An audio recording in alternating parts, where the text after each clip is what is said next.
Hello guys, para sa napapanahong pagkain ay magluluto tayo ng biko here in Canada. Unang ginawa natin ay nagluto tayo ng malagkit, nagsaing tayo. Pagkatapos yan ay magtutunaw tayo ng asukal. Ayan, tinutunaw na ni Insan para imekos-mekos na niya yan. Sobra na masarap yan, Insan. Napapanahon nga bilang Pilipino na tuwing November 1 or All Saints Day ay nagluluto tayo ng mga kakanin.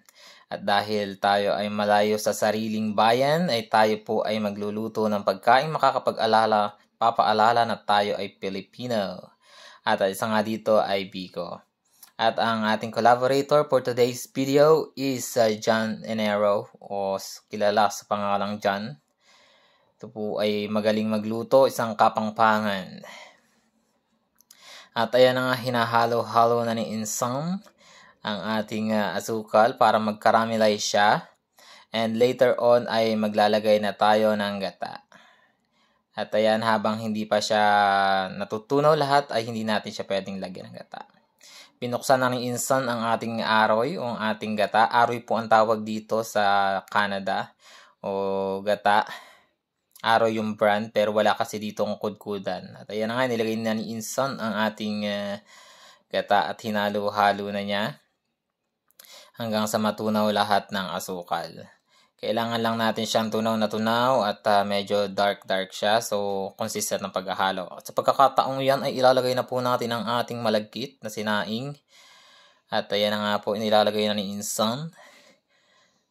Ayan na po. Nilalagay na niya ang ating malagkit at kailangan ay mahalo siya evenly. Kailangan yung makuha natin yung tamang lagkit ng ating biko para masarap. At makikita nyo nga po ay mamasa-masa pa po ang ating biko. Kailangan po ay medyo firm na siya sa lagkit. At naglagay lang po tayo ng konting asin diyan para hindi siya masyadong nakakaumay. Ang inilagay nga po pala nating asin ay Himalayan salt para sosyal. Ayan na nga, kung makikita natin yung texture ng ating malagkit na nilagay natin sa ating gata at asukal ay okay na siya. Kaya isasali na natin siya sa ating malaking lanyera. Para later ay ibe-bake natin siya kasama ng ating toppings na gagawin. So ayan, kailangan lang natin siyang i-distribute evenly sa ating lalagyan. At ayan nga po, ito po yung second na gagawin natin para sa ating toppings naman ay tutunaw, ganun pa rin po, magtutunaw ng asukal. Kailangan yung asukal ay hindi medyo sunog. Tapos lalagyan lang po natin siya ng condense. Alaska condensada, pika naman. At ihahalo natin siya sa ating sugar. Ayan. Isang kondensada para masarap. Creamy. Kakaramelize natin siya. At yan po ay lalagyan din natin ng gata later. At yan nga po, ihalo-halo lang natin siya para mag-caramelize lang siya.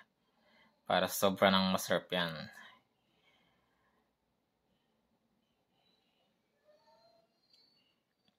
Kailangan lang ay wala siyang mga buo-buo na asukal.